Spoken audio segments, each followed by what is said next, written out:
entertainment, 100% electricity, 100% Pipebomb Radio with your host, Felix Olmedo. Be the man! You gotta beat the man! Austin James. And that's the bottom line, 'cause Stone Cold said so. And Nate Milton. Can you dig it, sucker? Welcome, everybody. Welcome. I'm running solo tonight. Today, I guess you could say it's not nighttime yet, at least not on the West Coast, where it matters most anyway. I am doing a special interview today with the one and only AJ Kirsch to learn about this guy, what kind of guy he is, what kind of things he's been up to. And let me tell you, this guy's been busy. Nonetheless, I believe he is calling in now, so let's get this party started. Let's do it. What's going on, man? Oh, gee, I don't even know where to begin. To say that I've been busy lately is an understatement. I literally just got out of a event from Muscle Farm, who's promoting their Combat Powder and Assault, which is a protein powder and a pre-workout, respectively. I just got out of the GNC on Market Street in San Francisco to promote that. And actually, now that I think about it, I'm going to be enjoying my first Friday night without a whole lot to do in quite some time. So I kind of just plan on, like, drowning myself in Netflix tonight and not doing much of anything. Yeah, you got to love those times when you can just catch up and just have some you time, you know? Yeah, some me time where I'm not, like, sweating balls in the gym, or because I consider the gym my me time, but it's not often that I get like nothing time. So I treasure my nothing time. Oh hell yeah, absolutely.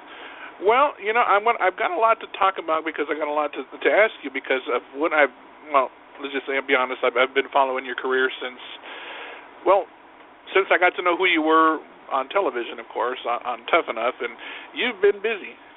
You've been busy. Yeah. You've gone, and I dare I say you probably have become a bigger star than WWE could probably ever make you. Is that saying something bad? I don't know. I don't think so because you've really built your own star on your own without their help. Yeah, well, Tough Enough was definitely a launching pad for me, and that's before that I was just wrestling on the West Coast Indies, hustling as many bookings as I could get.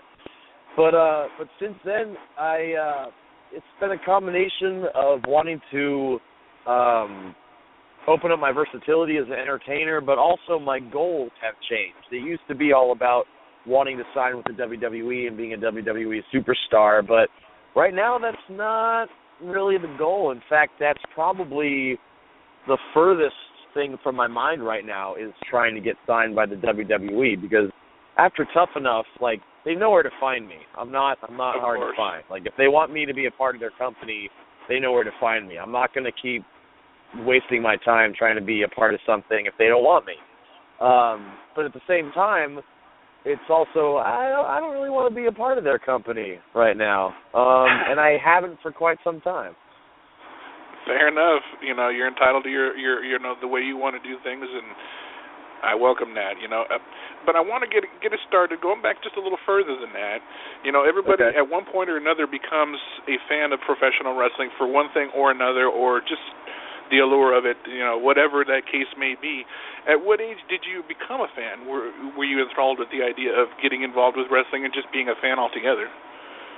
Yeah, well, actually, now that I understand wrestling the way I do, I don't think I could have become a fan at a better time. I became a fan.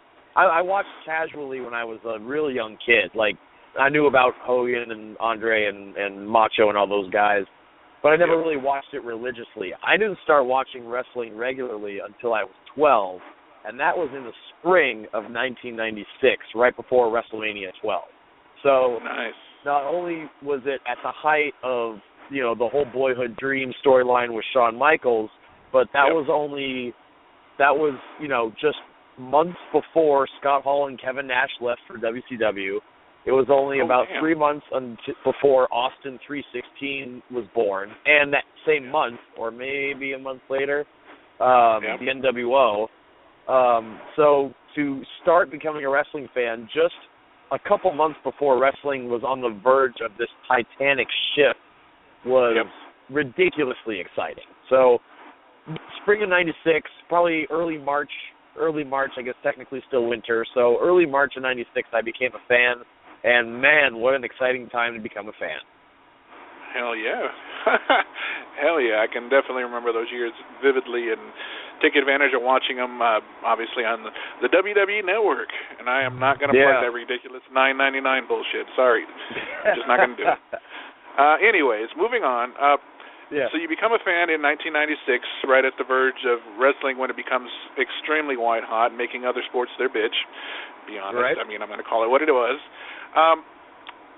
You make it and you become a fan, and what ultimately led to you deciding, you know what, this is what I'm going to do. I can do it. I see what they're doing. I can do better, or maybe I can do the same. Yeah, well, it got to be the point where I started watching when like I said, when wrestling was just about to change, and so as I started, growing up and became a teenager and a young adult, like wrestling just kind of evolved with me. So it was a phase I never really grew out of. And it's easy to look at that and be like, oh, I want to do that. But, it's like anybody who looks at somebody on stage and is like, oh, I want to be a rock star. I want to be a movie star. It's like, all right, well, do you love it enough to put in the work to make it happen? And, it's so easy to look at somebody like, I don't know, who's a really good entertainer. Somebody like Justin Timberlake, for example, who's just so multi-talented. Singer, dancer, he's hilarious, actor. I mean, he does. I think he owns a sports team. I think he's part owner of the Grizzlies, maybe the Memphis Grizzlies. I don't know. Is he not also the owner of MySpace as well? Oh, that's true. I think he owns MySpace too. So anyway, the guy's just multifaceted, multi-talented entertainer. And just imagine the sacrifice. It's easy to look at somebody like that and be like, oh, I could do that. But you don't see all the hours that he spent rehearsing, writing songs, recording, touring, all that stuff. So it's like, you love watching it, and you love how it makes you feel as a fan, but are you willing to put in that time and sacrifice to pursue it as a goal? And I loved wrestling enough where I did. And it wasn't easy. I remember my first day of training, I was so sore that I could barely walk the next day. And I believe it. I don't know what possessed me to go back, but it was, I was just like, I'd made up my mind that I'm going to give this an honest-to-God shot. Because there's nothing worse than wondering what if. You know what I mean? Hell yeah. There's nothing worse than, realizing you're at an age where an opportunity you wish you could have capitalized on and were fully capable of capitalizing on had passed you by. And I was like, I am not going to let that happen. Fantastic, man, and good for you, man. And you get involved and you start to work and, really, get out there and work around the local indie areas and just kind of build your character, learn more as you go. Obviously, it's a learning experience every single day.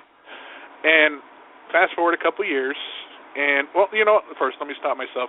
Did you ever get a chance to catch the Tough Enough that they did on MTV? And if so, what were your thoughts about that? Yeah, sure did. I was a fan of the show. It looked from a fan's perspective, it was like, oh my God, these guys get to learn under the best in the business. This is so cool. And, I remember watching it. I think it was fall of 2001 when it aired, because I think somewhere around there, yeah, somewhere around there. And then I don't know. It was a great concept. You know what I mean? It kind of, at the time, it took the curtain back on wrestling a little bit. And, that was something that I remember hearing discussions when on my season of Tough Enough, just like how much can we show as far as, lifting the curtain on the business, which to this day is still somewhat protected, which I think hurts the business, but we can get into that later. So it was, I was captivated as a fan, and that was a time, like you said, when the WWE at the time was just white hot, and pretty much whatever they put out was going to be must-see TV. Oh, yeah. I mean, the sad truth, too, it was, like you said, it was a great concept, and for the longest time, obviously John Morrison was really the sole survivor of that whole era, of coming out of there and really being a part of WWE for years to come. And, of course, now obviously he made the transition over to Lucha Underground and doing great things there. We'll talk about that later because that's been interesting, to say the least. But moving on, and they decide to want to return, to bring this back. And in talking to Martin, I've talked to Eric a few times, and they gave their spiel on how they got informed of how it was coming back. How were you informed of Tough Enough and them just finding you and wanting you on there? How'd they get a hold of you? How'd they hear about you? I saw through the grapevine on Facebook that they were just bringing it back, and I saw it, and I didn't really think much of it, but I kept kind of throwing the idea around in my head, and I thought to myself, somebody has to be on the show. I think it should be me. Like, why not? Why not? And that's actually the attitude I brought to a lot of different facets of my life, and so far it's been working out far better than I had hoped. And then I went through the paces and I made an audition video and I sent it in, and when I remember specifically the moment when I dropped it in the mail, I'm just like, it's out of my hands at this point. I've done everything I could do to make this happen up to this point. And then, lo and behold, they liked what they saw. They gave me a call, and then it was a series of extensive phone interviews. And then it got to the point where it was like, all right, we want to fly you down to L.A. for the last round of casting, but pack as if you're going to be there for 6 weeks. And I'm like, you mean so I haven't made the show, but I need to pack as if I have? And they're like, damn. Yes, exactly. So, which is, I understand why they did it. It's because if they fly you down, they don't want everybody being like, oh, I made the show, and then spoilers, because, spoilers in wrestling, they go hand in hand. Unfortunately, yes. Yeah, unfortunately, yes. So they flew down 28 people, all of whom packed for 6 weeks, and then they flew 14 of them back home. The 14 that stayed in L.A. went right into shooting. Wow. Yeah, okay. It was a crazy process to be a part of, because we were sequestered in a hotel room for like 3 or 4 days while they interviewed everybody, ran tests on everybody, and you were only allowed out of your room when you were leaving to take these tests or to be interviewed or to chat with the casting director or to work out. Thank God they let us out to work out, otherwise I would have gone crazy. I'm saying, man, you would have been bored to tears either sleeping or eating or twiddling your thumbs or whatever else you could twiddle in the room. Right. Just staring my language, at the TV by the way, but waiting for the phone to ring. Yeah. It was a fascinating process to be a part of. Yeah.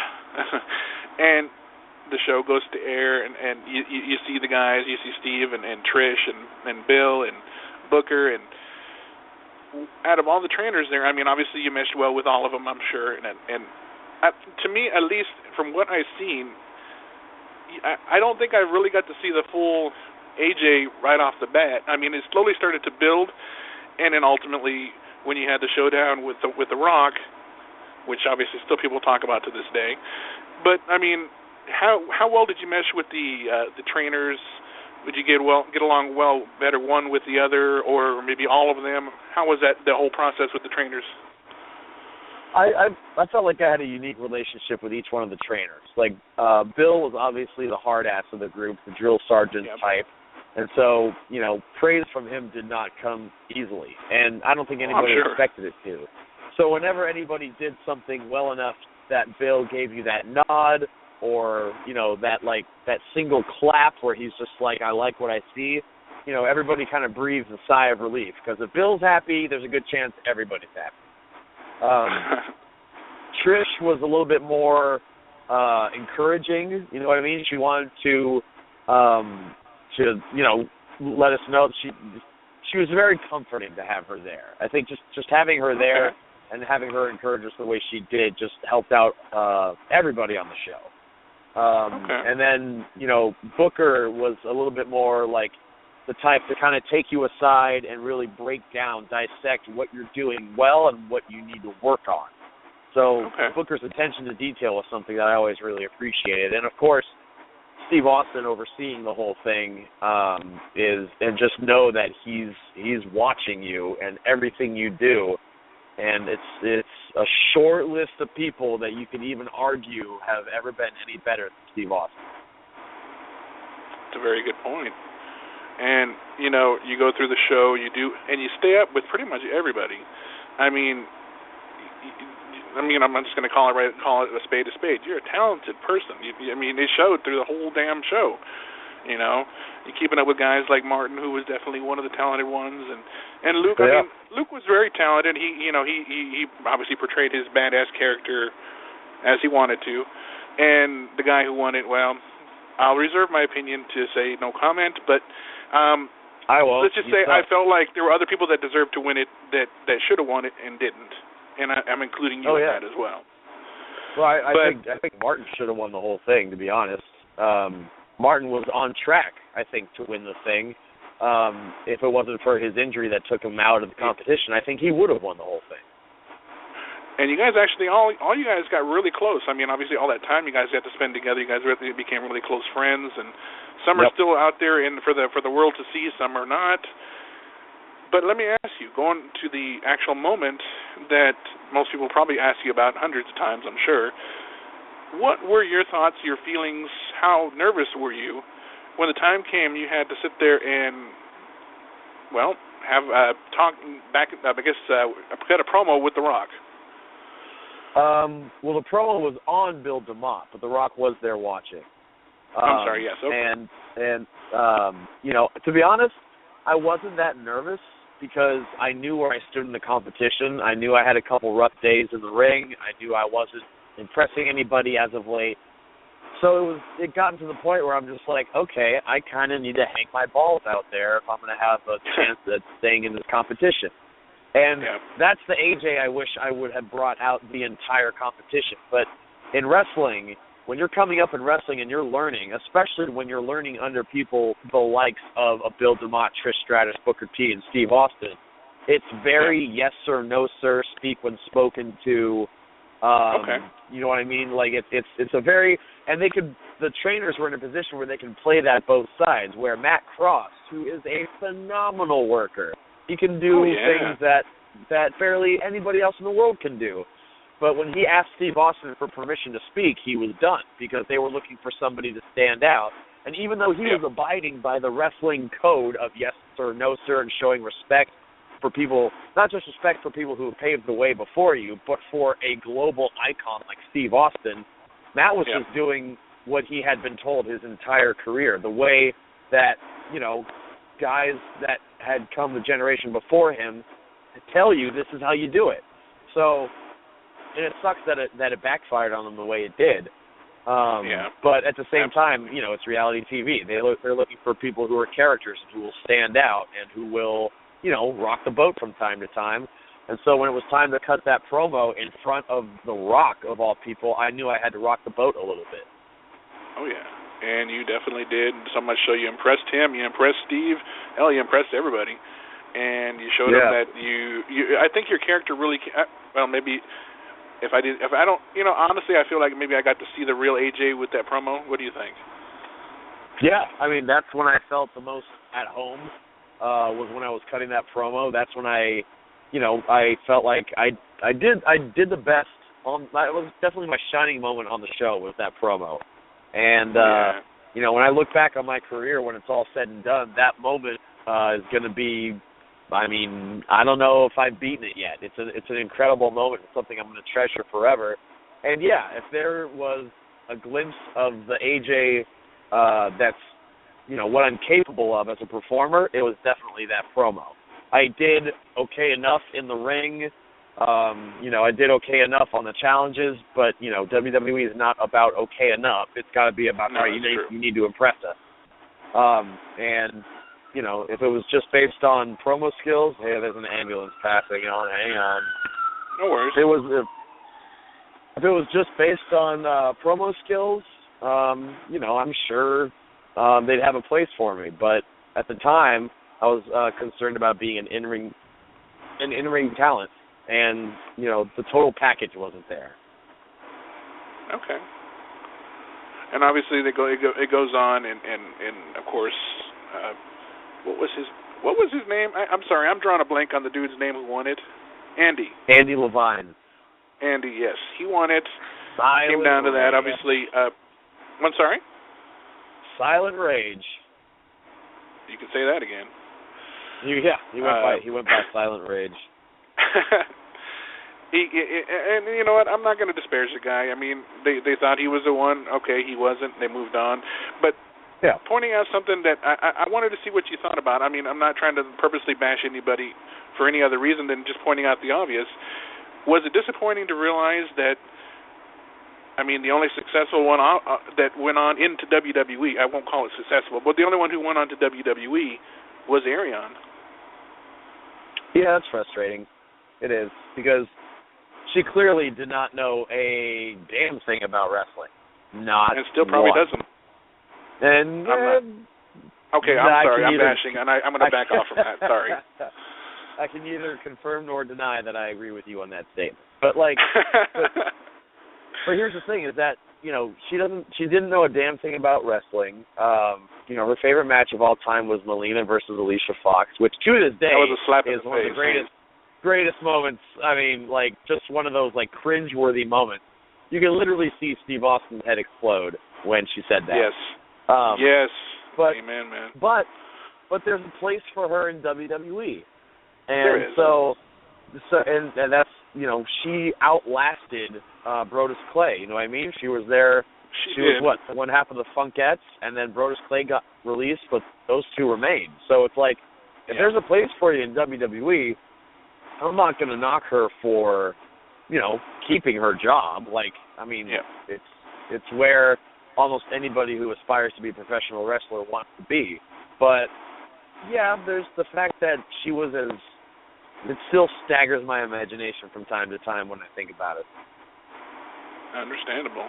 But, I took back the fact it's successful because, you know what, everybody deems successful in a different way. And if you deem successful the be-all, end-all in WWE, kudos to you. But you know what, other people don't see it that way.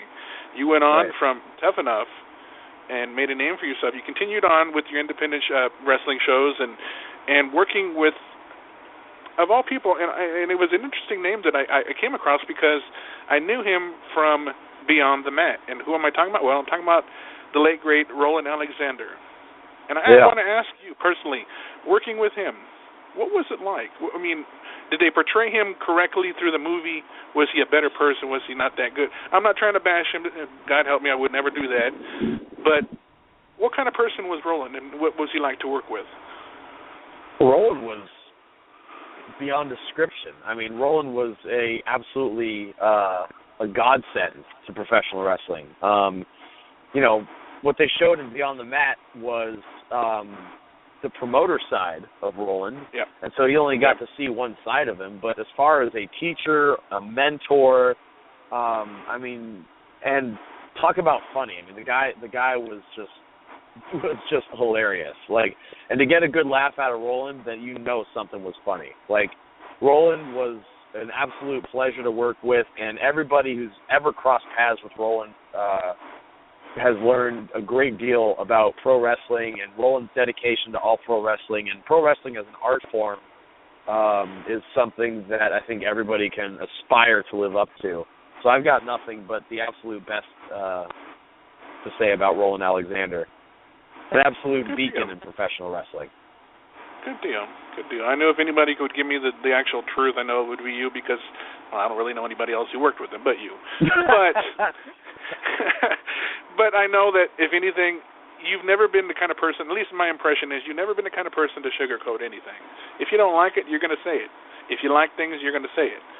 Either way, I'm entertained because that's all I'm asking is for you to tell me how you felt. Yeah, well, that's easy for me because the truth comes easily for me. There you go. And we move on to probably one of the most, let's just say I was like, I kid you not, I was like, no kidding. This dude got an interview with this guy? Holy crap. He got an interview with, of all people, the legendary Larry King. Yeah. How in the hell did that come off? And way to go. Way to go, dude. So, thanks, man. So the Larry King thing came about like this. At the time, WWE was pushing Tout, the video sharing service, the social media video sharing service. So I was like, all right, and at the time I still wanted to get signed by WWE. So it's like, okay, if they're going to push Tout, I'm going to give it Tout, and I'm going to tout regularly. You know what I mean? I'm going to keep playing their game because I still want to get signed. So I see on my Tout feed a Tout from Larry King. And for those of you who don't know, Tout is like a 15 seconds of video. Instagram kind of borrowed the concept from Tout because I think Tout was doing it before Instagram was. So 15-second video clips. You can share them on Facebook and Twitter and all that other stuff. So I see a Tout from Larry King saying, do you think you'd be a good guest on my show? Shoot me a Tout and tell me why you think you'd be a good guest. And you could end up being interviewed by me on Larry King Now. And again, I had the exact same thought that I did when I heard about Tough Enough. I'm like, somebody has to win that, and I think it should be me. And I already knew, being a WWE fan, that Larry King was also a WWE fan. They've done a lot of cross-promotional work in the past. WWE superstars have done interviews with Larry King, and Larry King has appeared on WWE programming to promote whatever it is he's promoting, or like guest host, back when they were doing the guest host thing. So I knew I had a good shot, and with my social media savvy, I've always been a big proponent of social media. I just figured, let's make it, let's give it a shot. And so I sent in the tout, which was only 15 seconds, and then his company got back to me and said, okay, now give us a 60-second video and tell us why you should be on there. So I did the video, and then, lo and behold, I was the one who ended up winning an appearance on Larry King. And it was another just... I had the butterflies until we started talking, because Larry has been doing this for, like, I'm pretty sure close to 800 years by now. So it's like he and Yoda go way back. He's been doing it for a long time. He is, to coin a phrase, the best in the world at what he does. And so I was nervous until we started having a conversation, because it really was just that, a conversation. And the only difference is that there were a couple cameras in the room. That was it. Once we started talking, all the butterflies went away. That's good.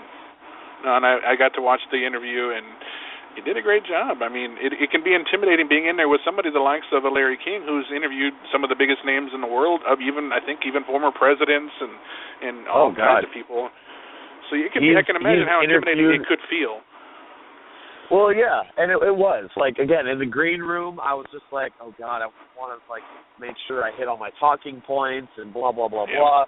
And even immediately after the interview, I was like, I walked out just disappointed, because there was so much other stuff I wanted to talk about that I didn't. But, at the same time, though, that's just kind of like my competitive nature, I guess, is I'm never satisfied. I will enjoy an accomplishment and savor the moment, but I will always look at what's next, or how I could have done it better, or how I'll do it better next time.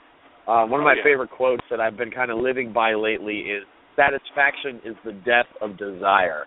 And I am not going to, my desire is not going to dry up anytime soon.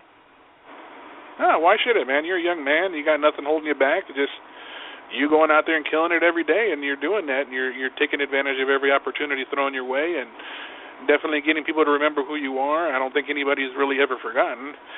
And that would bring me over to, well, let's just say I'm not 100% familiar with it. I've heard many times, looked at it, and was scratching my damn head, because I'm like, okay, I got to find out more about this. And when I knew I was going to bring you on, I said, here we go. Hood Slam. I want to know about Hood Slam. I want to know everything you can tell me about it, and then that's actually going to lead me into your alter ego, which we'll get to later. Can't wait. All right. Hood Slam is a 21 and over Oakland, California-based party. I don't want to say it's a wrestling show, because it's not. It's performance art. The centerpiece of the show is professional wrestling. It's still, it's still an illusion, the illusion of a fight. It's still crazy, over-the-top characters, but we're not trying to convince you that it's real. In fact, we're going the exact opposite direction and making it as ridiculous as we possibly can. But also keep in mind, it's a 21 and over audience. So there's a couple bars at the venue. People might be self-medicating, if you know what I mean. We've got a live band that plays the intro to the show and a lot of the wrestlers' entrance music. Like, it's not for kids. In fact, one of our slogans is, "Don't bring your effing kids." This is not your little brother's pro wrestling.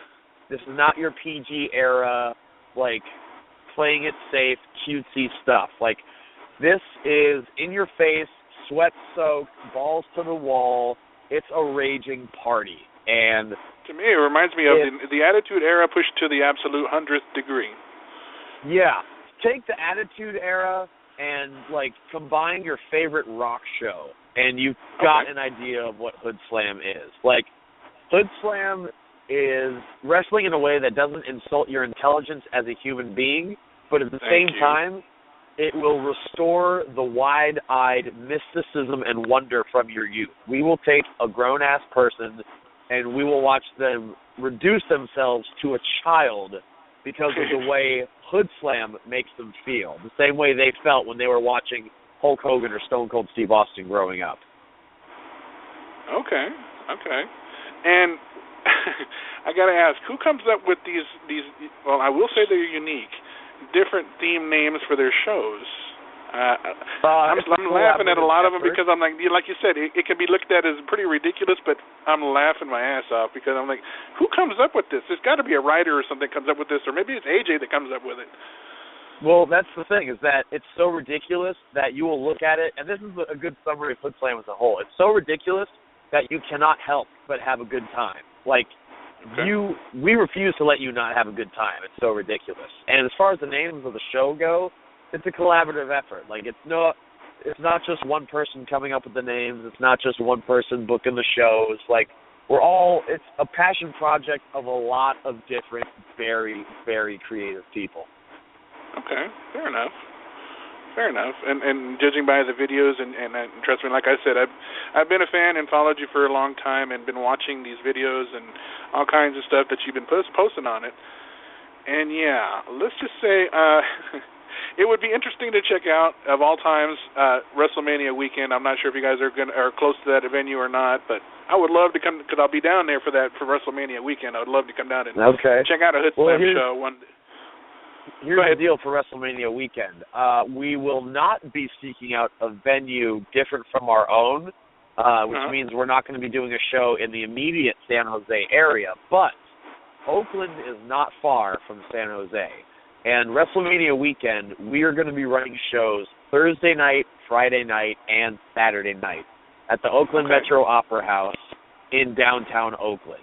So if you are determined enough, you will find a way to Oakland one of those 3 nights. But Hood Slam has never been one to pander to WWE's audience. We don't need WWE's audience. We don't want WWE's audience. It's an entirely different demographic that we're going for. So if you hear about Hood Slam, if you're listening to this show and you're wondering what it is, look up videos on YouTube, Google it, go on Facebook, go on Twitter, go on Instagram, look up Hood Slam, and if you want to be there bad enough, you will find a way to Oakland WrestleMania weekend. Hey, man, I don't think I could have said it any better. And, well, that takes me up to, well, I guess you could say he's your alter ego. Oh, yeah, bro. Tell us a little bit about your alter ego. What's his name? How was he discovered? What led to him coming out of you, I guess you could say? Yeah, well, Broseph Joe Brody is his name, and he's from the highest peak of Mount Brolympus, and he is guaranteed to bro your mind. The character came about because when I became a part of Hood Slam, I was still just AJ Kirsch from Tough Enough, and I started realizing that that's all well and good, but the Hood Slam audience may not be that familiar with Tough Enough because it's not your typical wrestling audience. It's just an audience of people who want to be entertained. So I was looking at all these crazy characters at Hood Slam, and I'm like, I need an equally crazy, loud, colorful character. And if you look at some of my previous jobs, like at one point I was a personal trainer, I was a bouncer at a douchebag neighborhood in San Francisco. I went to school at Chico State, which has a reputation for being a total party school. Okay. And I'm a total gym rat, so I'm working out all the time. And a well-known fact about me, I love Nickelback. Love them. And if anybody who didn't know you were following, you didn't know that, where the hell have they been? Where have you been? Your Twitter or Facebook is broken. Because if you don't know by now that I genuinely 100% telling the truth love Nickelback, then you don't know me, bro. I took all of those characteristics, and I was like, I'm really not far away from being an ultra douchebag bro. And everybody hates a bro. Like, everybody just hates that, like, everything's a dick measuring contest and everything is just, like, puffing out your chest and, like, acting like your crap doesn't stink. Like, that's an easy character, especially for the Oakland crowd, to look at and in 5 seconds know that they're supposed to hate the crap out of this guy. So I put this character together, I give him the name, I come out, I spray Axe body spray on myself, and I come out to Nickelback. It's like, it's shreds of my actual personality, but as you will often hear from, from guys that have been very successful in wrestling, the greatest characters are shreds of your personality, but amplified to an obnoxious level. If you're a heel, or like a very, someone you want to live vicariously through, if you're a babyface. So I took the parts of my personality that I love all that stuff about myself. I don't give a crap what anybody else thinks about it, but a couple little tweaks, and I can transform myself into this uber douche, Broseph Joe Brody. And especially the Oakland crowd, who's, it's a lot of hipsters and artists, and, it's just a lot of, like, it makes a very volatile crowd when I take the stage as Broseph Joe Brody. But there is no moment that I look forward to any more the entire month than when I step out on stage for Hood Slam as Broseph Joe Brody. Nothing has ever fulfilled me as a fan or as a performer in professional wrestling, and that includes Tough Enough, that includes getting squashed by Brodus Clay on Superstars.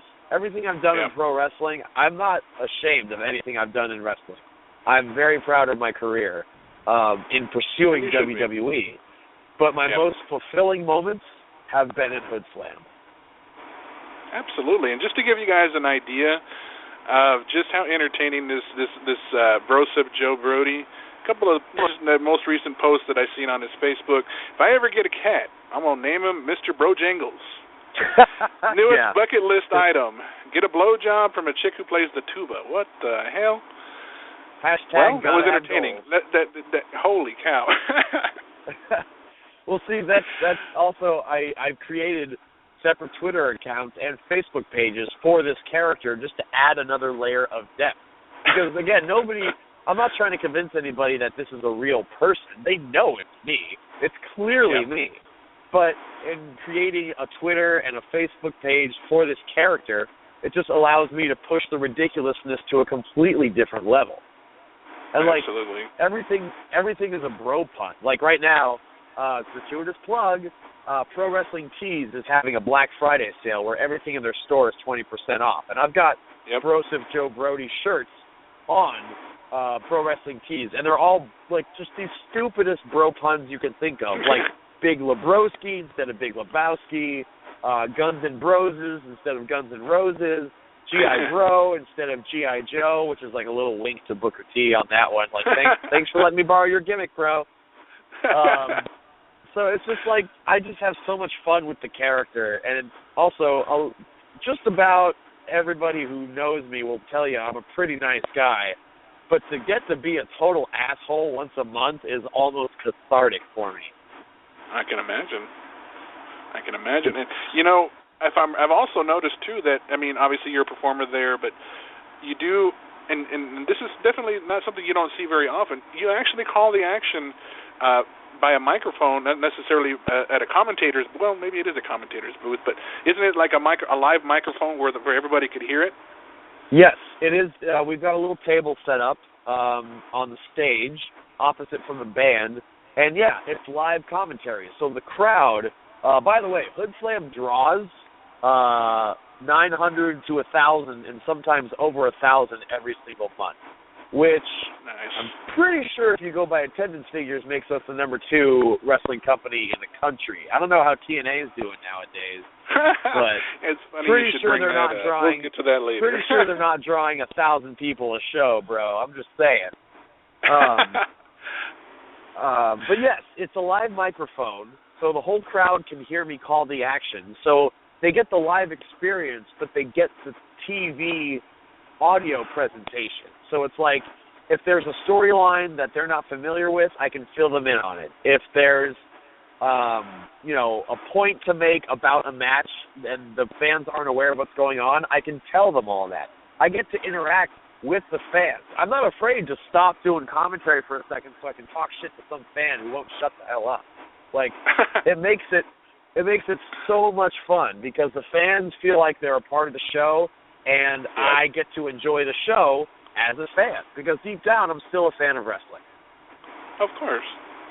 And that would have led me to this next question, and wondering if in the crazy amount of things that you've got going on, and you do, have you ever thought about maybe going down the road of what's been popular these days, and that's just doing your own podcast, bringing on your buddies and having just bullshitting with them and just having fun?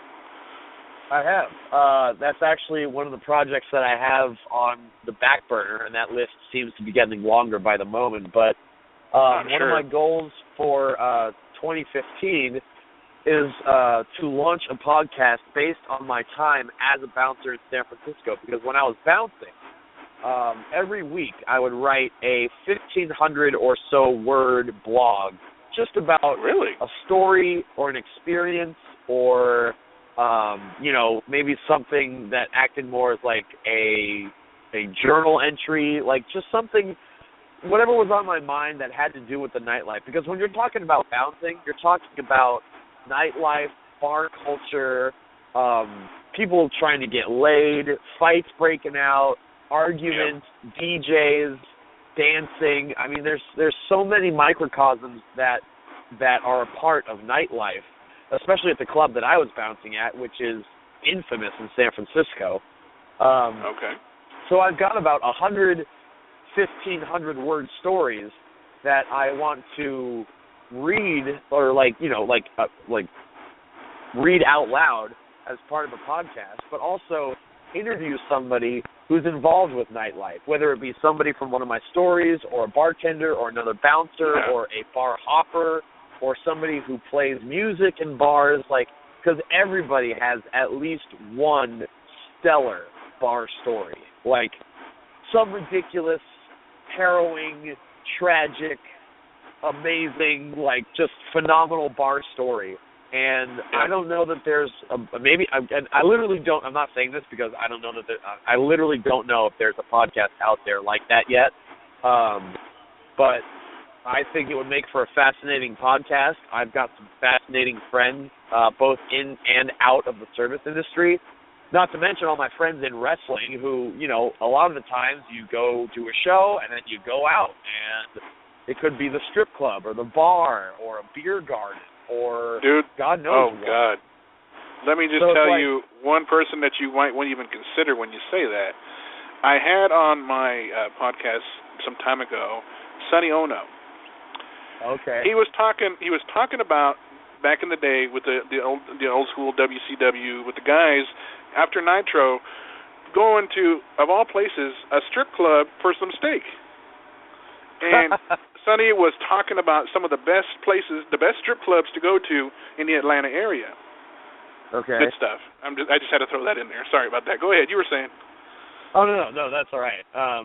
But I just mean everybody has an amazing bar story, and I want to to be the one to get it out of them as part of this podcast. And so, yes, I think a podcast is in my future, and I think I'd call it Diary of a Doorman or the Doorman Diaries. I'm not sure which one yet because, like I said, a lot of the stuff is stories, but a lot of the stuff, like, gives a glimpse into, like, who I am and, just kind of, like, the things I think about when I'm just watching a dance floor full of people or, like, the random thoughts that'll pop into my head or, like, my thoughts on love or hooking up or fighting or, like, any of this stuff. So it's a little bit of, like, it's as much a journal as it is a storytelling medium.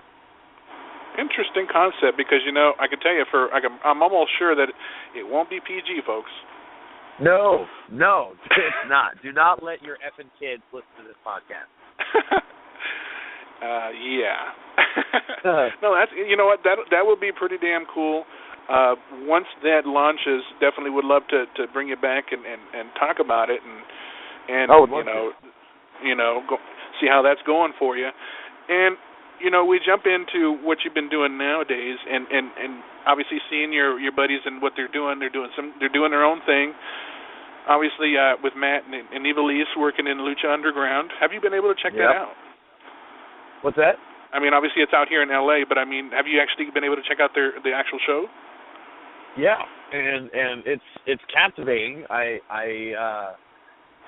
can't get over the fact though that it still kind of feels like wrestling as usual. Which is, it's cool. I mean, like they've got some of the most talented performers in the world as a part of Lucha Underground, and I love, like, the setup. The stage is awesome. The vibe and the crowd is a lot of fun, but I don't know that it's different enough from WWE to breathe that fresh breath of air into the art of pro wrestling that I feel like it so sorely needs right now. Okay. And that's a fair assumption. I mean, obviously they're in their first season, and they've definitely got a great reaction from people that are so desperate to see something different.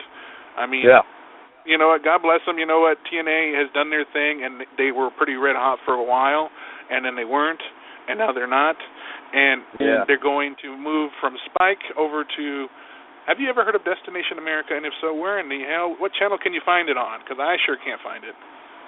Beats the hell out of me, man. I've never before 10 seconds ago, I never heard of Destination America ever. And you know what? Check your local listings, folks. You know what? There you go. And they had a good recipe for what they were doing. They were different back from, let's just say, 2007 to maybe 2010, maybe 2009. Yeah. They were pushing a lot of the young guys and giving fans something other than what they could see from WWE, because in reality, WWE gobbled up all the competition. I mean, true. But then they became so infatuated with just entertaining themselves that they don't really see anything or anybody as competition. Yeah. And what's sad about it though is that even though TNA was pushing young guys, like, I don't think it's the faces of the talent that are going to draw a fresh audience. I think it's the genre of wrestling, because wrestling is an entirely limitless genre of entertainment. You can really do whatever you want in pro wrestling and make it work if it's done well. If I've been likening WWE lately to Disney, where it's like if all of movies, if the entire art form of cinema was only limited to Disney, I mean, it'd be okay for a while. You'd have the movies you like that you didn't like, but after a while you would just be like, I don't really like movies anymore. When it's not movies that are the problem, it's how they're being presented to you. It's how that story is being told. It's like, and then all of a sudden it's like, oh, here's Matrix, and here's Fight Club, and here's Lord of the Rings, and here's Drive, and here's The Shining. Like, movies have really, I mean, there's no limit to what you can do in movies. Right now, there is a severe limit to what you can do in pro wrestling on the national and international level, which is where I think TNA failed, is because they were different performers, different actors, going back to my analogy, but ultimately still putting out a product that was not different enough from what they were trying to separate themselves from. And I think that's one of the reasons why I'm so passionate about Hood Slam, is because Hood Slam is different enough. It's so far and beyond anything that anybody on the national level has seen at this point.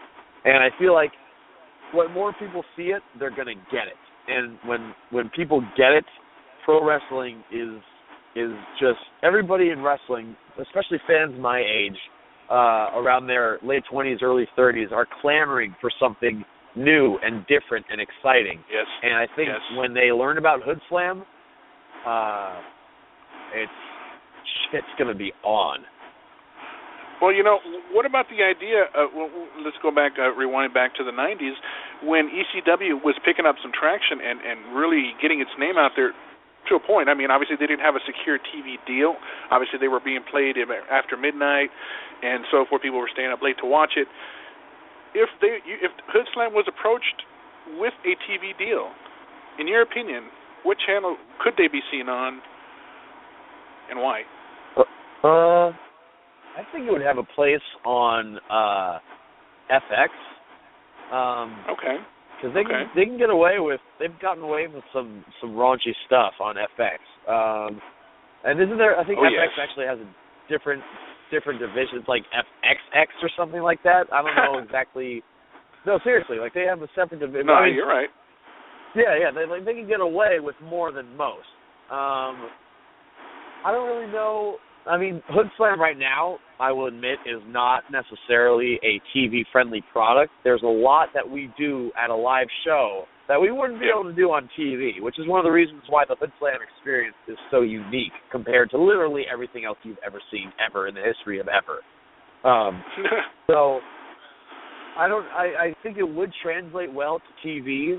We would have to address some of the things that wouldn't translate too well to TV, to use some certain terms.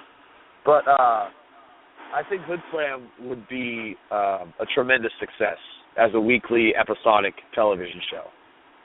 Well, if you think about it too, FX is a channel. You think about Sons of Anarchy. How much tits and ass do you see on that show? Oh yeah, and it's a great show. Don't get me wrong. That's actually a great choice, a great idea, because I think it would work. Yeah. I think you guys can get away with a little bit more. I think it would too. And also, I mean, now you've got on demand has become a thing since wrestling was in its heyday. Back when Vince McMahon gobbled up ECW and WCW. So I could see like a Netflix special or two dropping, and people just seeking it out on Netflix and being able to watch it whenever they want. But releasing one a week or so. I don't know. I mean, there's a lot of possibilities out there, and I think pro wrestling as an art form has never been more ripe for something that's just completely different. Oh, no, I totally agree with you on that. And it leads me to another opportunity that came your way most recently, I think it was over the summertime, but played, I think, later towards the fall. How did you feel having the idea that you're going to be showing your ass on national television? And I'm talking about dating naked. Oh, dating naked. I was okay enough with it that I did. And a lot of people got to see a lot more of me than they probably ever thought they would. What was that whole experience like for you? I mean, you obviously auditioned for that, and you were chosen, of course. I mean, was there a group of people chosen when you were in that group? Were they just singling people out, and you happened to be one of them? How did that whole experience go for you? I loved it. Like, the experience on the show, it's funny because obviously it's built around everybody being naked, but when the nervous part was me taking off my clothes for the first time with, like, a crew of camera people around you. It's like, all right, here we go. But as soon as I saw the other person naked, it was like, all right, here's mine, there's yours, who cares? We're both the same level of vulnerable right now, so we may as well have some fun with this. So true. It mattered very little because we were both naked. If I were naked and she were fully clothed, it would be a totally different level. We'd both be on a totally different level. Or if I were clothed and she were fully naked, she would probably feel far more vulnerable than I would. And for the people who watch at home, there's a good chance they're not watching the show naked. So they feel awkward. They feel awkward for us because they're like, oh my God, they're both naked. That's so weird. When, like I said, no, it's 2014. It ain't weird no more. Right, it's not weird. Like, and in the back of my head, I'm like, every date I go on starts the way a good date ends. So we're just fast forwarding right to the fun part. Yeah, you know what? You have such a freaking awesome attitude towards things, and it makes me laugh because that whole experience, I can't even imagine how embarrassing most people would have thought it could have been.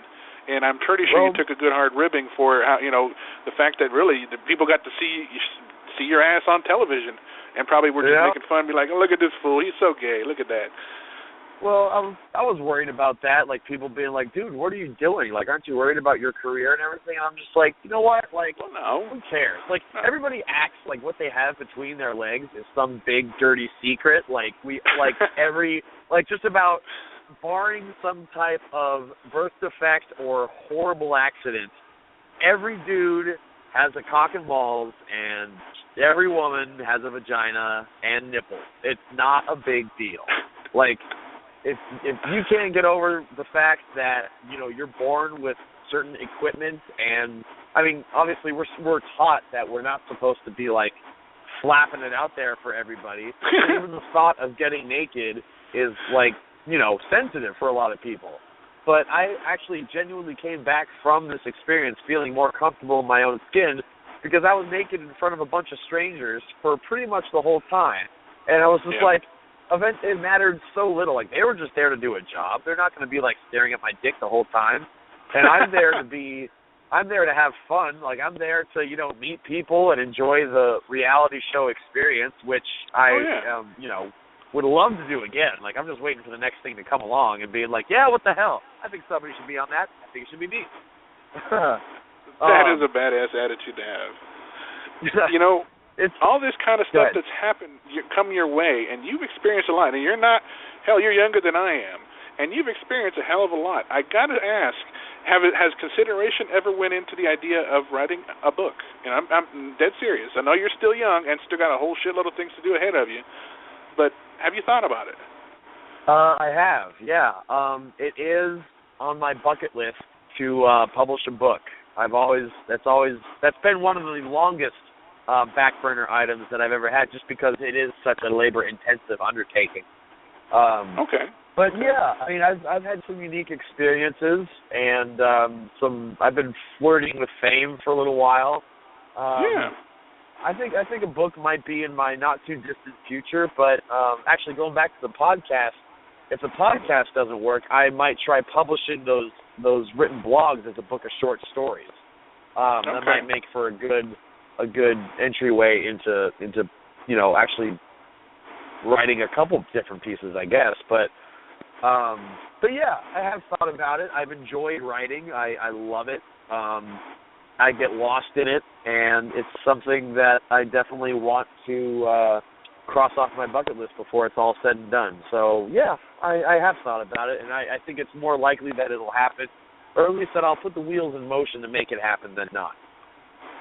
And like I said, being as young as you are and all these different experiences coming your way, have there been things that you would say, you know what, I'm not going to do this, but you know what, I might do that? And then have you had anything where you actually have said no to? Because it seems like you do just about anything, and I'm not saying it to be a bad thing, because you know what, the experience is worthy of putting on your resume. I mean, I did this, I did that. Hell yeah. I'm not ruling out anything. I mean, I'm really not. I mean, I've considered porn. Like, I've thought about doing it. Haven't yet. They make good money. They do.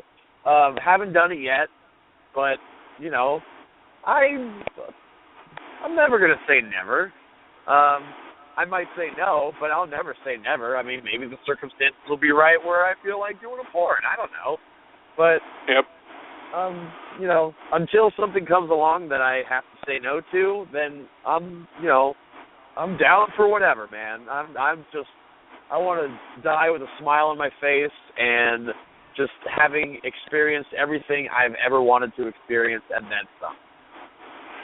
Was that something that you, as a young man in your family, was that something that you were brought up to? I mean, obviously, take advantage of every opportunity, live life to its fullest kind of deal.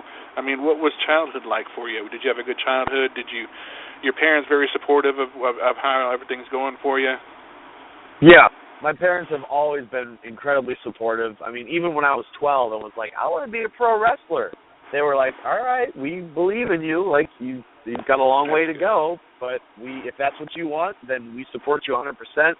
And to this day, my mom still comes to every single Hood Slam. She is right there every time. So, yeah. That's awesome. I mean, they're like, if this is what makes you happy, then we support you. That's awesome. You know, nowadays, with parents as screwed up as they can be, it's always nice to hear that parents really do support, you know, and some of the crazy things your kids would do, parents are still out there supporting you and if anything, giving you all the love and support that you need. And that's just, I think that's awesome. And even like, and when I told my dad about dating naked, he was just like, oh, man, like, why are you doing this? I mean, what if somebody gets a hold of the footage or something? I'm just like, Dad, it's for the experience. And then when he went back and watched the show, and he was just like, okay, son, I'm a little bit jealous. You got to do that. So, like, you know, I grew up in a world different than theirs. You know what I mean? It's a different generation, so of course things are going to be a little bit different. But I think I've reached a point where, you know, my parents definitely trust me, and you know, they're just as excited to see what I'm going to get myself into next. What adventure will he go on next, folks? Yeah, and, you know, exactly. I've got to bring up something that happened most recently. I want to hear your opinions on it, if you've heard or not. And that being, of course, CM Punk breaking his silence. Did you get a chance to read or hear about it, and what are your thoughts about it? Yeah, I read about it, and good for him, because, I mean, it sounds like WWE was putting him through the ringer, and it sounds even worse. It sounds like they really didn't care about his health. They just wanted him to go out there and sell tickets and, you know, be the draw that he was. So good for him for breaking his silence, being as honest as he was. And I'm disappointed his WWE career wasn't everything that he wanted it to be. I think CM Punk, of all people that are active right now, should have main evented a WrestleMania. Absolutely. But I was there for WrestleMania 29 in New York, and that match should have freaking main evented. When they did the Cena Rock thing, I kid you not, dude, I left. I left that big-ass stadium, took my ass on the train, and went home. Well, it was not worth it. Part two, I'm sorry. You know what? No disrespect to Rock or Cena, but it wasn't my cup of tea. Well, especially when they promote the first one as once in a lifetime, and then the next year you couldn't even wait a freaking year. Like, they should have called it once in a tragically short lifetime. That's messed up, yes. I'll say. No, and that's freaking awesome. I'm glad that, you know, that's one thing I dig about people who are brutally honest, because sometimes you just need to hear that. And that's when you hear the podcast from Punk, obviously you're going to hear people who agree with him, bandwagoners, of course, and the people who are going to bash him for just to bash him.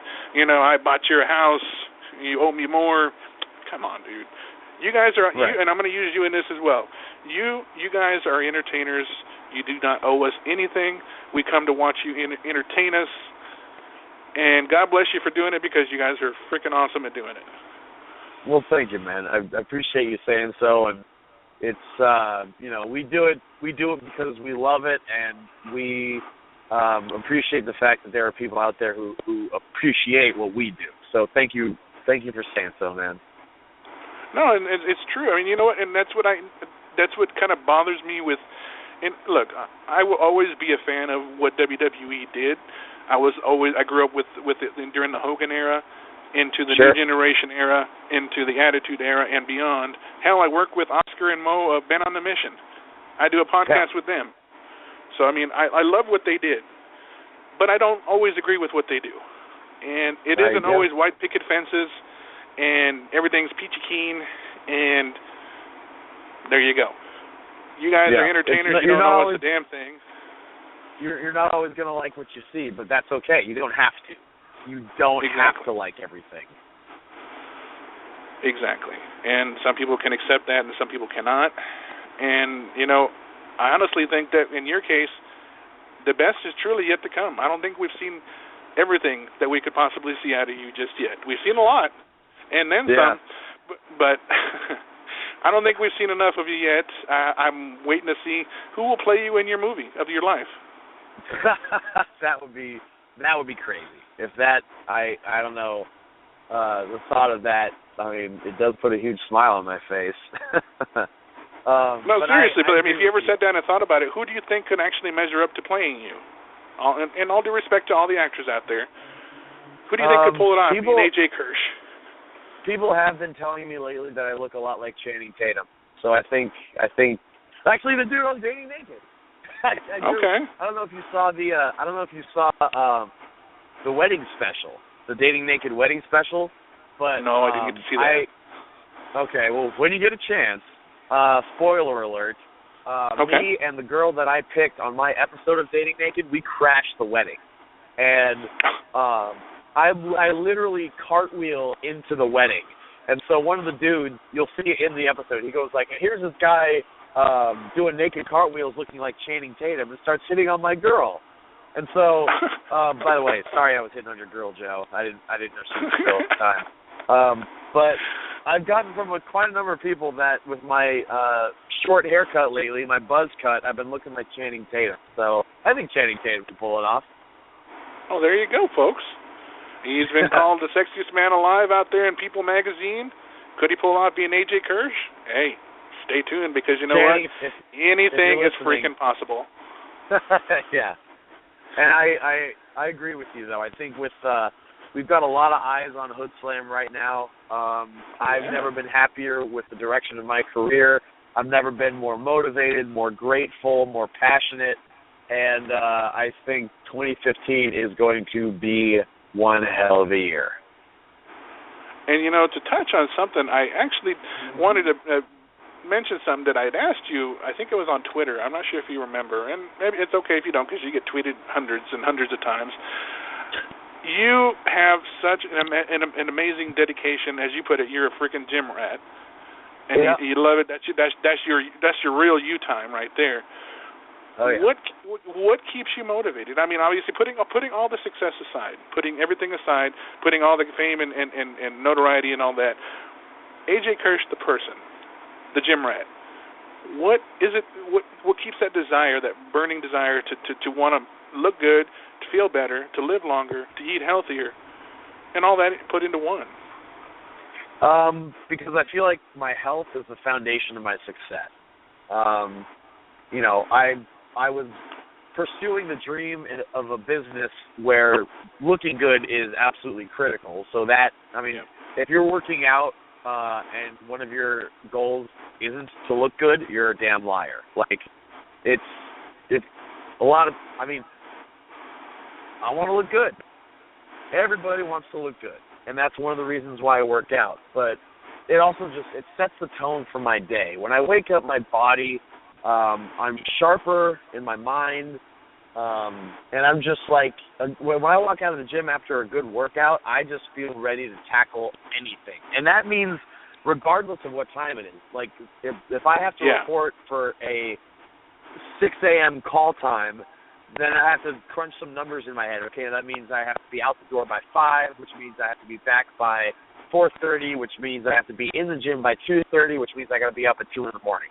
And I don't look at that like, oh, God, that's going to suck. I just look at that like, okay, that's the time I have to be up. If I want to make this stuff happen, I'm just not going to get a whole lot of sleep tonight. But that's okay, because I do keep myself in such good condition, I feel like I can weather a schedule like that. So when I see somebody like The Rock, for example, who has God knows how many projects he has going on, how many places he has to be, how many, just all the things he's doing right now, you'll always see pictures or tweets or Instagram pictures of him in the gym, because I think for him, too, it's the foundation of his success. It's the one constant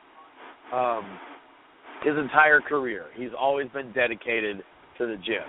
And, I don't mean that in that I'm comparing myself to The Rock, but No, he's and one you of the know guys what? You have the right to, because you're out there doing your same thing as he's doing. I mean, it may not be at the same level. Some people will be like, who's this dude? No, but seriously, if you think about it, you're right up there with him, because you're doing all these projects. You're staying busy. You're making time for yourself to get in there and take care of yourself. First off and foremost, taking care of yourself has to be the most important thing, because without you are not going to be able to be out there to do these things. So it's a perfect comparison. I totally get it. Yeah, and I feel like if you don't put your health first, your well-being, and whatever that means to you, whether that means, running every morning, or whether that means lifting weights or yoga or whatever it is, if you're not taking care of your body, your health, everything else is going to suffer. And so it's not a question. I don't care if I have to wake up at 2 in the morning. I don't care if I have a girl in my bed. You can go back to sleep. I will be back in 2 hours because I have to work out. And I'm sure that's happened. It has happened. It has.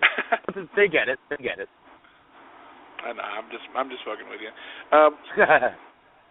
But going back to the wrestling bit for a bit, I'm going to play the devil's advocate a bit and ask you what I like to ask a lot of people, and put yourself in these scenarios and who you think would fit and so forth.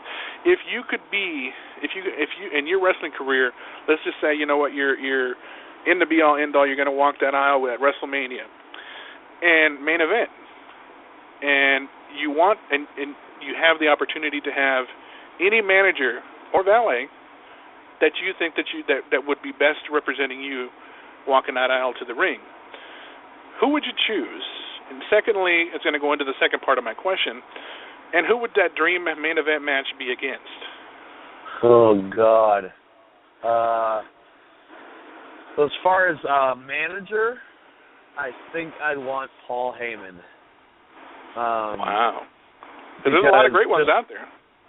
There are a lot of great ones out there. And, I didn't want to spend 5 minutes thinking about it, because Lord knows I'd be able to spend 5 hours thinking about it.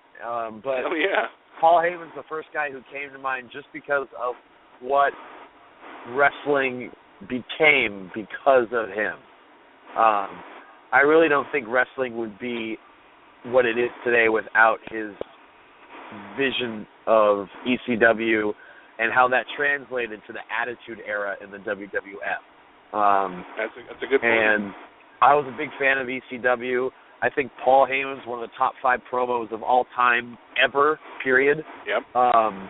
And he just knows how to get under the crowd's skin without even saying a word. All he has to do is adjust his tie, and people will start just booing the crap out of him. He's brilliant. And if I could pick one guy in my corner, it would be him. I would love to see you work with I think you'd been a good fit for the Heenan family, though. That's just me, though. Yeah, I agree. If Heenan were in his prime today and Broseph Joe Brody made it to the WWE, oh my God, that would be a dream come true. There you go. But as far as my opponent goes, my first answer that came to mind would be Shawn Michaels, because he's the guy that made me want to be a wrestler. Understood. I would have loved to have stood across the ring from The Undertaker. And I got a question about that in just a minute. Okay. And then who else?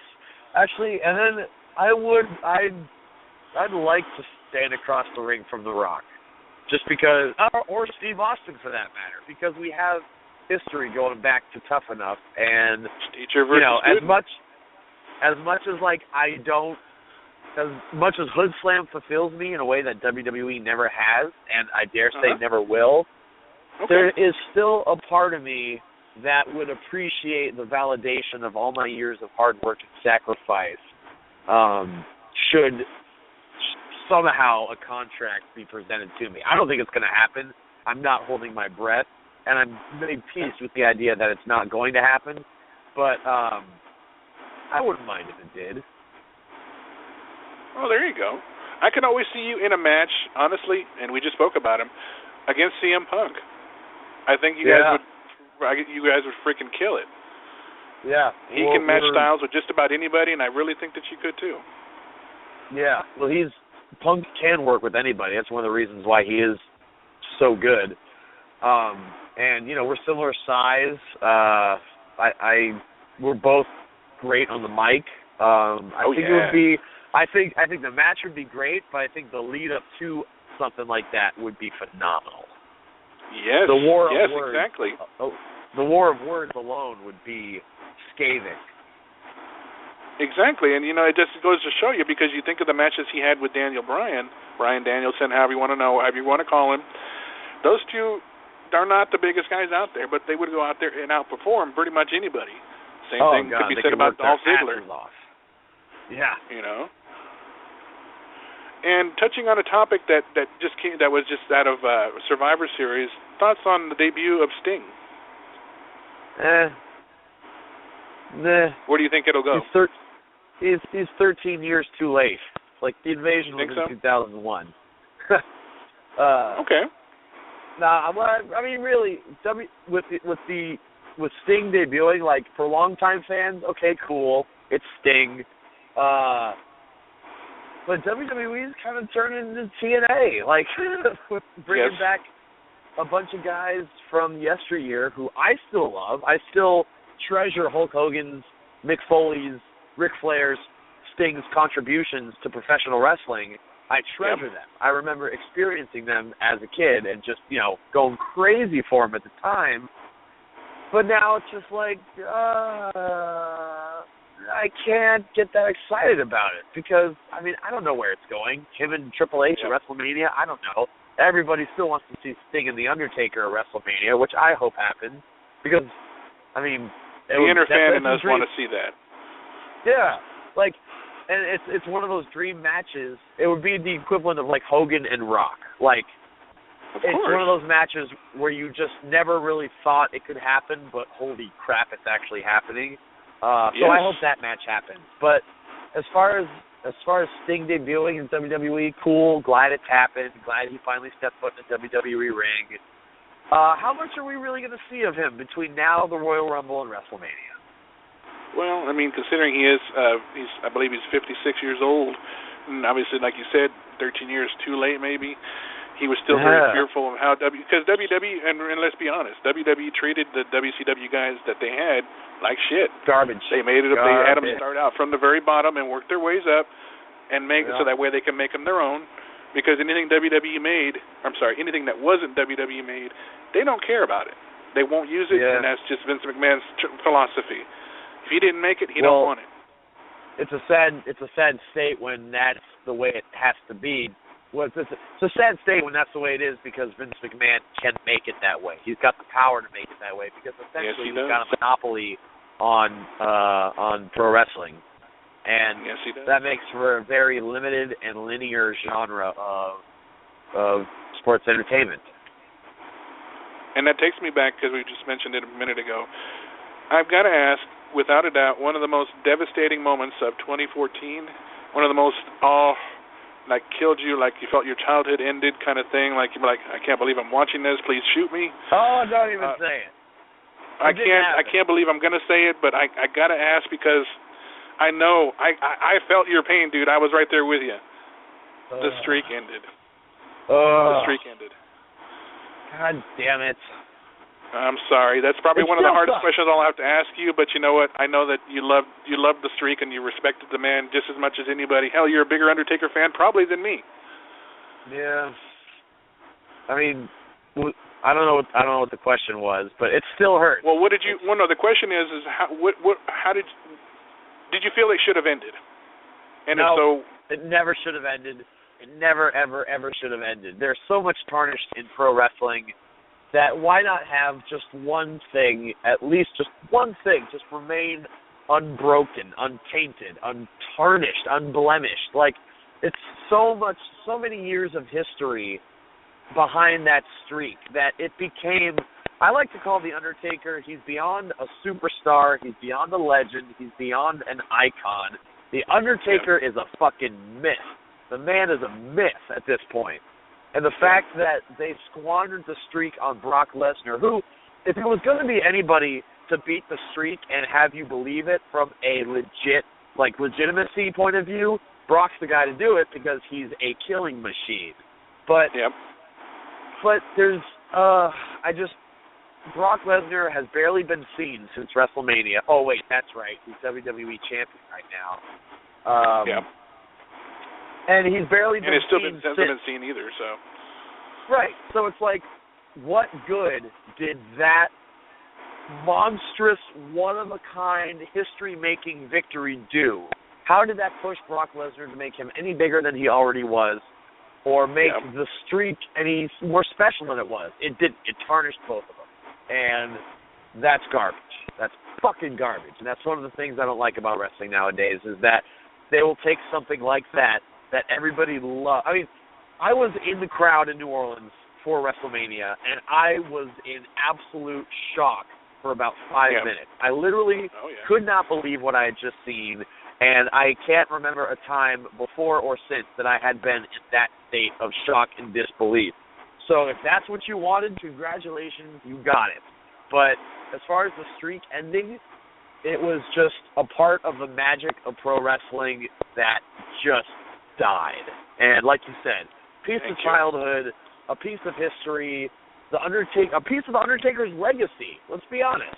The Undertaker was the only. I mean, unless you're like 1 or 2-0, I'm sure there's some other people out there who were quote unquote undefeated at WrestleMania. Michael Cole is fucking undefeated at WrestleMania. Oh, but God. No comparison. But I know, and that's the thing. It's like, okay, well now it's not the streak is broken. It's not a streak anymore. By definition, it has ceased to exist. Sadly. And I don't know what the reasoning was behind it, but it still sours me that it happened the way it did. I know it did, and some people say that it was due to the health issues that Taker had, that he got hurt, and after the match he went backstage and collapsed. That's why I say if the match happens with Sting, I want Taker at 100%. Otherwise, maybe take as much time as you need to get to that point. I would love to see the match happen, but if it doesn't, I understand. His health definitely comes first. He seems much happier, much healthier. I mean, obviously his wife has a Instagram account and been posting pictures of him and their kids and so forth. So they seem like they're doing okay. He was doing 5Ks with his wife, and they seem happy. They seem like they're legitimately happy. And there has been question if he'll actually return for WrestleMania next year. Don't get me wrong, I think that would be the best, probably. And if they don't make this the final match of the night, that would be stupid as hell. If Sting and Undertaker do have it and they make it happen, it should be the main event. But if not, I'm glad he's happy. Well, there's been a couple WrestleManias where I feel like what should have been the main event wasn't. So I wouldn't be surprised. Usually they reserve the main event for the WWE title, and understandably so. I think the only time in recent memory where it wasn't was Shawn Michaels against The Undertaker, streak versus career. And as Shawn Michaels' last match, of course it had to be the main event. But, if Mark Calloway, the man, is happy outside of wrestling, good for him.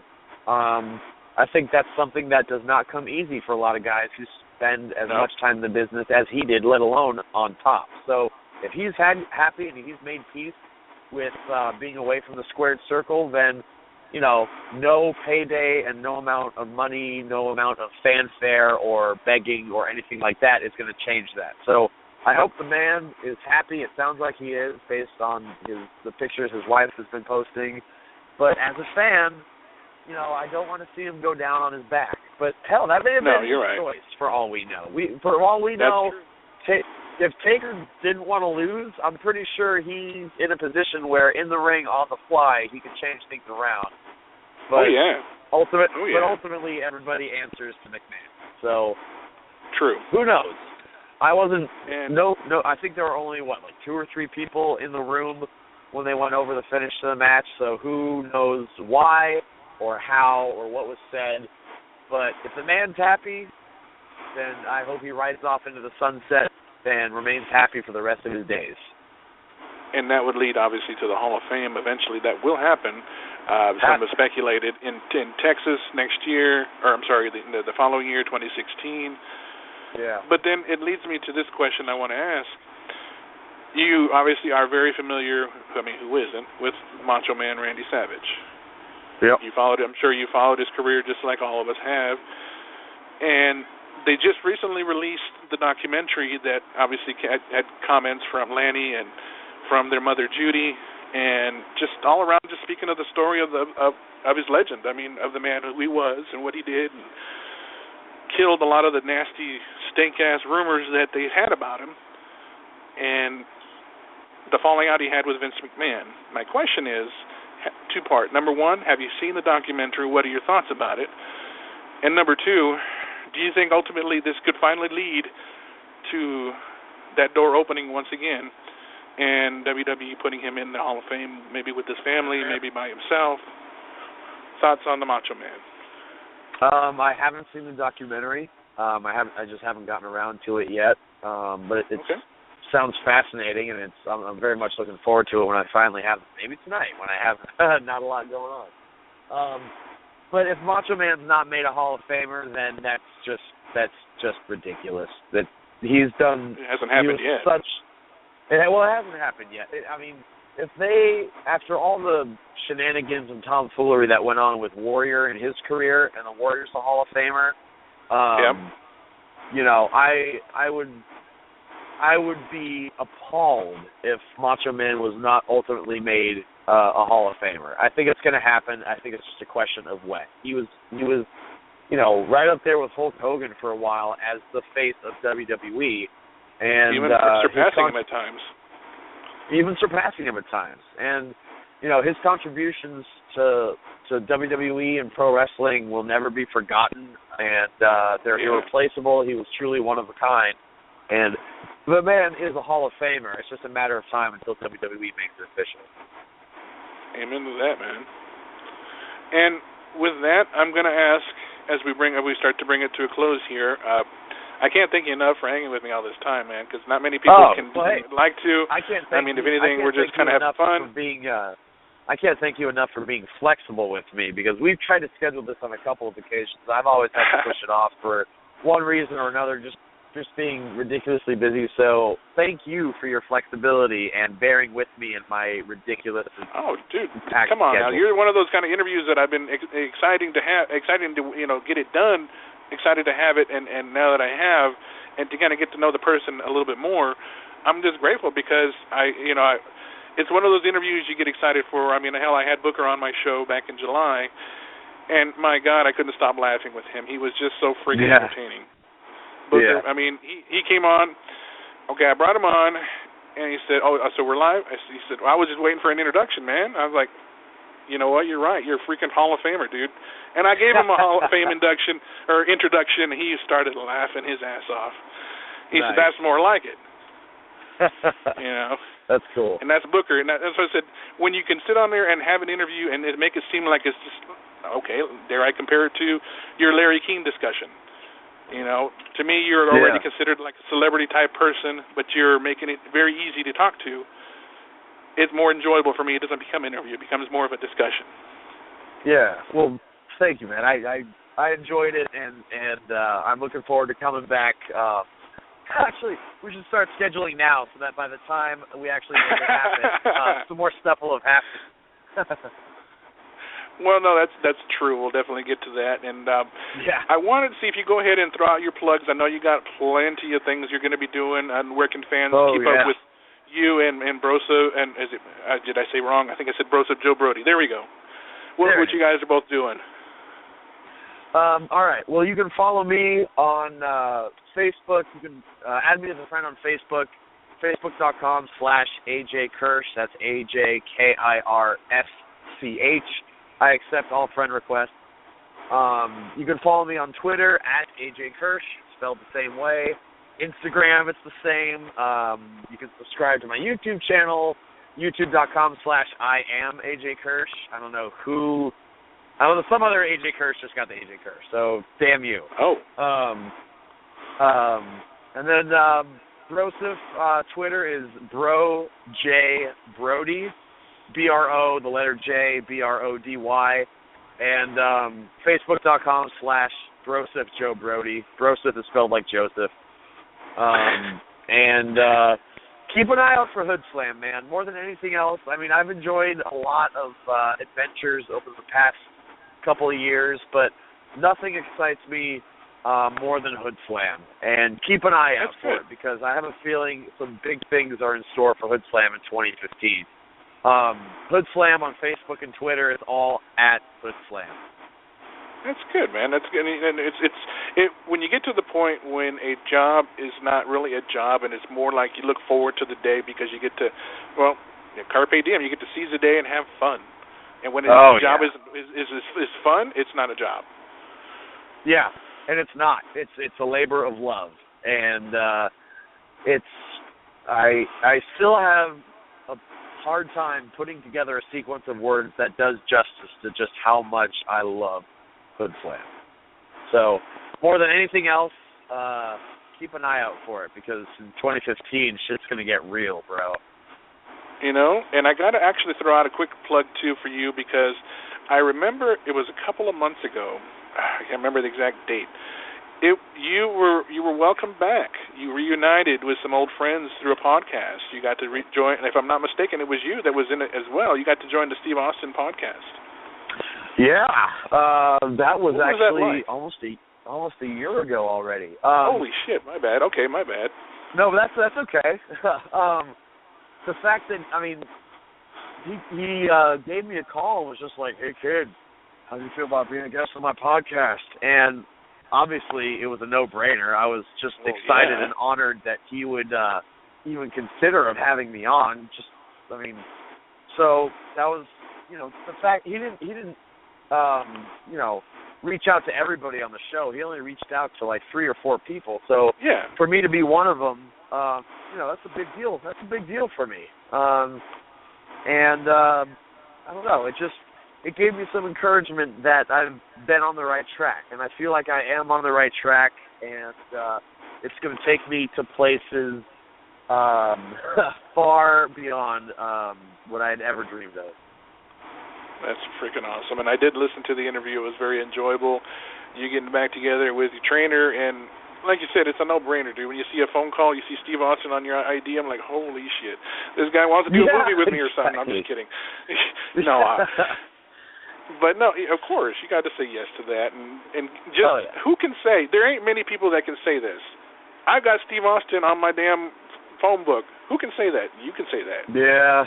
I keep this thing locked at all times.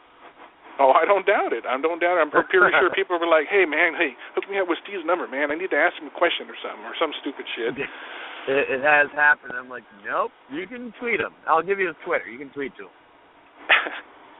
Steve-O, he is very active on his Twitter, though. I appreciate Yes, he is. Yes, he is. He's been doing some great things. That podcast with Vince McMahon coming up next Monday is going to be a must-see for sure. Yeah, I'm looking forward to that, as I'm sure every wrestling fan is. Oh, of course. And with that, we just had the holidays. I'm hoping that you got to spend it with your family and had a good time with Thanksgiving. Didn't go into too much of a turkey coma. Oh no, I ate myself stupid. It was horrible. It was totally worth it. Don't get me wrong, but it was definitely a food coma of epic proportions. That's freaking awesome. And then, you get to take that day to have a cheat day and be like, okay, time to pull a Tasmanian devil on this bitch and have fun. Right? I'm going to tear this pumpkin pie a new asshole. There you go. And then, obviously, being the gym rat that you are, be next morning, be out there pumping that iron and working that shit off. And exactly. Back to work. Yesterday was Happy Gainesgiving, and today was Jacked Friday. To hell with Black Friday. It was Jacked Friday. And you also said that you have your shirts on Pro Wrestling Tees for Broseph. And what about you? Do you have your own shirts for AJ on there as well, or no? No. I think the Broseph character is a whole lot more fun to market than just me. But yeah, you can. If you want to pick one up, that'd be awesome. Like I said, it's a Black Friday sale on ProWrestlingTees.com until Monday. Save 20% off the entire store, including your Broseph Joe Brody shirts. So be sure to pick one up, bro. They're pretty cool. Awesome. It has been an incredible freaking 90 minutes, dude. I feel like I got to know you a lot better, and just thank you for taking me through the journey to get to know and get, obviously, my listeners, this we will definitely get to know and appreciate who you are, really. And I wish you the best of luck as you continue to grow your star to be even brighter than it already is. Well, thank you, man. Again, I hope that 2014 really was good for you, and 2015 will be even more badass. And like you said, maybe after the show, we'll set up something and we'll set something up for 2015, maybe later in the year or something, and bring you back, and you get to meet with my co-host, and we'll all have a good time and just enjoy the fact that we're all wrestling fans and still love it to this day. Yeah, I'd like that. We'll set something up in advance. We'll talk about WrestleMania 31. Hopefully, that reminds me. You're going to be there, right? I will be there. Yeah, I'm in the San Francisco Bay Area, so I will definitely be at WrestleMania 31. Hopefully I run into you, man. Yeah, I'd like that. Maybe we can do an interview at WrestleMania. That'd be sick. But yeah, every year, I mean, as the end of the year approaches, it's usually, ever since I've started making my one resolution, I just want this year to be better than the last, it's been working for me. And I think 2015 is going to be no exception. You have a great attitude for a lot of things that you do in your life. If people had more the attitude that you have on just seizing the day and just taking every opportunity and just making it your own, I think the world would be much more successful. And a lot of us wouldn't be sitting home bitching about what we need, and what we deserve, and blah, blah, blah. Yeah. Well, thank you. You for continue to inspire, man. I know I'm not the only one you inspire. I respect you, and I have nothing but good things to say about you. I wish you and your family a very safe and happy holiday season, and I can't thank you enough, brother. Thanks, man. Pleasure was all mine, and a very happy holidays to you and yours, and all of your listeners, too. All right, man. You take care of yourself, and I'll be in touch. Sounds good, brother. Talk to you soon. All right. Bye-bye. Bye. There you have it, folks. An interview with the man, the myth, the legend, the future legend, AJ Kirsch. One hell of a good guy. Got a great attitude about life in general, about just never being afraid to seizing the day, going out there, and always putting yourself in a situation where you never have to freaking wonder, what if? What if this? What if that? You just go out there and make it yours. Kudos to him. Good luck with all the Hood Slam. Hopefully I'll get to check it out one day. I'll definitely look at the opportunity if I can make it happen while I'm out there in the Bay Area. I would definitely love to come check out a Hood Slam show, and who knows, like you said, maybe I can pull off an interview at WrestleMania with AJ Kirsch. You never know, folks. But in the meantime, holiday season is here with us. Just had Thanksgiving. Christmas is on its way. Hopefully everybody enjoys their holidays. And for now, I'll close it like I always do. Keep your feet on the ground and keep reaching for the stars, guys. Good night, everybody.